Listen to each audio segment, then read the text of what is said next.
before there was an Alessian Empire, there was a landscape divided by power. In the heart of Cyrodiil, the Ayleid city-states held the white gold tower and ruled over human populations whose lives were shaped by captivity, labor, and fear. The history that survives to us is not a single neutral record. It is a collection of imperial memories, religious traditions, later commentaries, and stories whose details sometimes disagree. Even so, a broad outline remains clear. Alessia became the center of a rebellion that changed the political future of Tamriel. The revolt was not simply a clean struggle between two uniform peoples. Some Ayleids supported Alessia, while others resisted her. Nordic allies entered the conflict, and the divine figure later remembered as Akatosh became part of the covenant that gave the new empire a sacred foundation. Pelinal Whitestrake appears in the surviving traditions as a terrifying and extraordinary champion, but even his story is surrounded by contradiction and mythic exaggeration. The calmest way to approach these accounts is to let them remain layered. Alessia's victory was political, military, and spiritual at the same time. When the rebellion succeeded, liberation did not end the need to govern. The new rulers inherited cities, roads, temples, rival communities, and old resentments.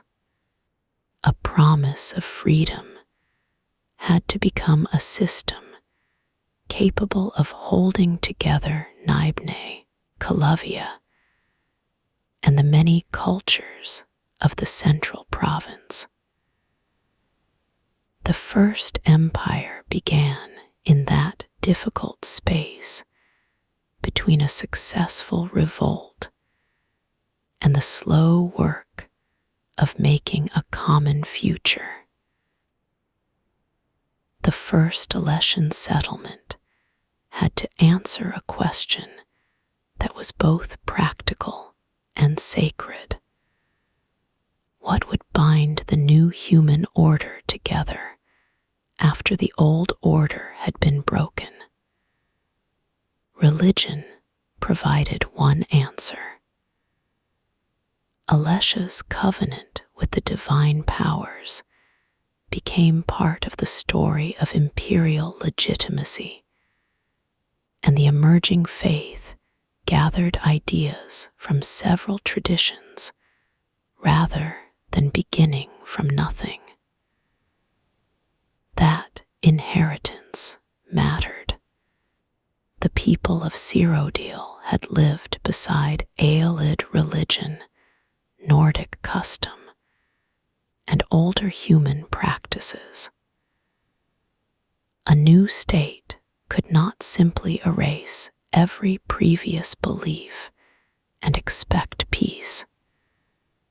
Instead, the empire created a language of unity. The divines could be named, honored, and placed within a shared civic order, while the authority of the new regime was connected to a sacred promise. This was not only a matter of personal devotion. Temples, calendars, laws, oaths, and public rituals helped turn a military victory durable civilization. The idea of a human empire became easier to imagine when it could be repeated in prayers and ceremonies. Yet the same process contained a danger. A shared faith can offer shelter after violence, but it can also become a test of belonging. Once a doctrine is tied to political authority, disagreement begins to look like disloyalty. The Alessian world, therefore, grew through a tension that never fully disappeared. Its religion promised order after oppression, but its institutions would eventually decide who was allowed to define order. The empire's most important legacy was already forming. Unity would be treated as a sacred good, and the state would increasingly claim the power to protect it. Centuries after Alessia, the figure of Marukh changed the shape of Alessian religious authority. The surviving accounts describe a visionary whose teachings helped produce a more exacting and organized doctrine. Some stories place his revelation in a humble encounter, while later traditions give the event a larger symbolic meaning. The details are not equally certain, but the historical effect is easier to see. Marukh's ideas gave the faith a sharper boundary. The Marukh movement emphasized the separation of humanity from the elven powers and memories that had shaped earlier Cyrodiilic religion. Its language could be philosophical, mystical, and political at once. The doctrine was not merely asking what the gods were. It was asking what humanity should become, what parts of the past should be rejected, and who possessed the authority to make that judgment. This is where the Alessian Order became more than a collection of temples. It developed officials, texts, disciplines, and mechanisms for enforcing orthodoxy. The Marukh Selective is remembered for an attempt to revise the relationship between the human god and the older elven associations surrounding him. Whether one reads that episode as theology, myth, or political memory, it shows how far the movement had moved from Alessia's original settlement. A doctrine becomes powerful when it can explain both the world and the institutions that teach it. The order offered a story in which human freedom required spiritual purification, and spiritual purification required obedience to the right interpretation. That logic could inspire devotion. It could also make compromise appear dangerous. Over time, the empire's sacred language became a tool for organizing society and a justification for narrowing the space in which other traditions could survive. At its height, the Alessian Order reached into the ordinary structure of life. Authority was expressed through temples, courts, public instruction, military loyalty, and the regulation of belief. The empire did not need every person to experience the order in exactly the same way. It only needed its presence to become difficult to escape. For some communities, that presence may have offered stability. A common religious system could make distant rule feel intelligible, and a formal hierarchy could settle disputes that had once been decided by local force. The empire's roads, garrisons, and rituals were part of the same political fabric. The chapel, the camp, and the written decree all helped present authority as a single continuous thing. For others, the order represented pressure. Elven cultures, local customs, and rival interpretations were increasingly vulnerable when they could be described as threats to human unity. The language of liberation from Ayleid rule could be turned into a broader suspicion of elven influence. That transformation is one of the most important cautions in the story. A movement born from resistance can reproduce the habits of domination when its victory becomes an excuse to define one group as permanently dangerous. The Alessian Empire was therefore not simply a tale of good founders and bad successors. Its institutions carried both memory and power. The old trauma of enslavement remained real, but the political use of that trauma changed over time. In the hands of an expanding order, history became a moral boundary. Those inside the approved story belonged to the future, while those outside it could be treated as obstacles to be corrected. No empire remains unified forever. The Alessian Order's strength created the conditions for resistance, because centralized certainty leaves little room for local difference.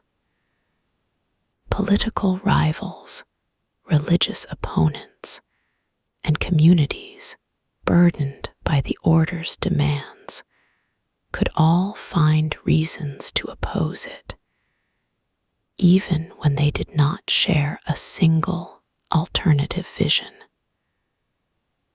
The conflict between the order and the Colovian West became part of the larger fracture.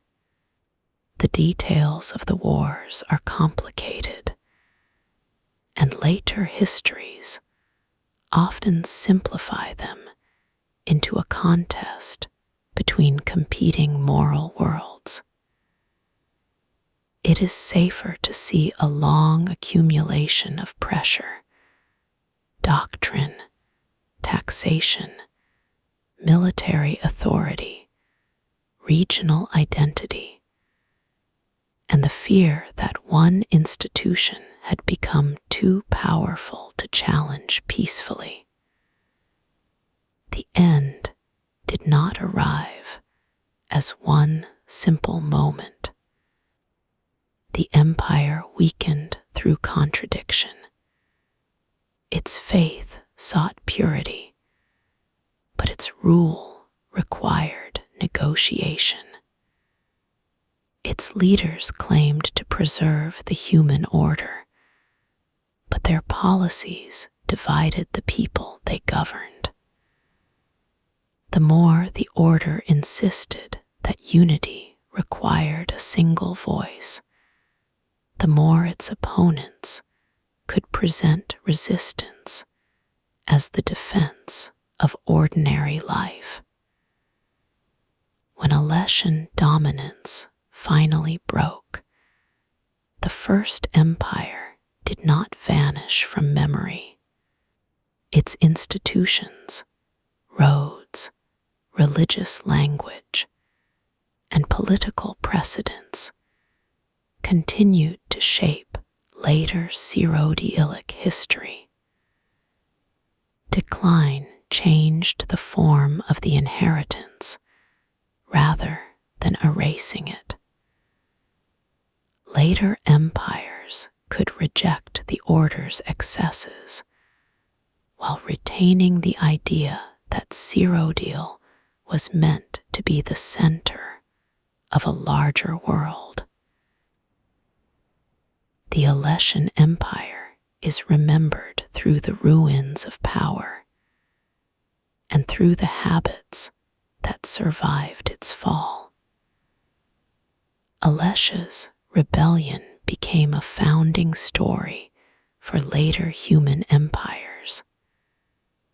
The covenant with the gods became part of a political vocabulary that could be renewed, revised, or used to justify new rulers. The order's most severe doctrines eventually lost their dominance, but the question beneath them remained: who has the right to define the common good? That question makes the Alessian period feel unexpectedly modern within the long history of Tamriel. The empire was built from a real struggle against enslavement, yet its institutions learned to use sacred authority in ways that could silence difference. Its story contains genuine liberation, genuine faith, and genuine coercion. None of those parts cancels the others. In the quiet images of a chapel, a parchment, or a distant imperial camp, the whole history can seem almost still. But beneath that stillness are arguments about memory, identity, and power. The First Empire did not solve the problem of unity. It gave later generations a model, a warning, and a set of symbols they would continue to inherit. So the Alessian Empire remains less like a closed chapter than a foundation buried beneath later civilizations. Its stones were reused, its prayers changed, its political language traveled forward. And when later rulers claimed to bring order to Tamriel, they were often walking along roads first made meaningful by Alessia's rebellion. Even when they no longer remembered who had paid for them.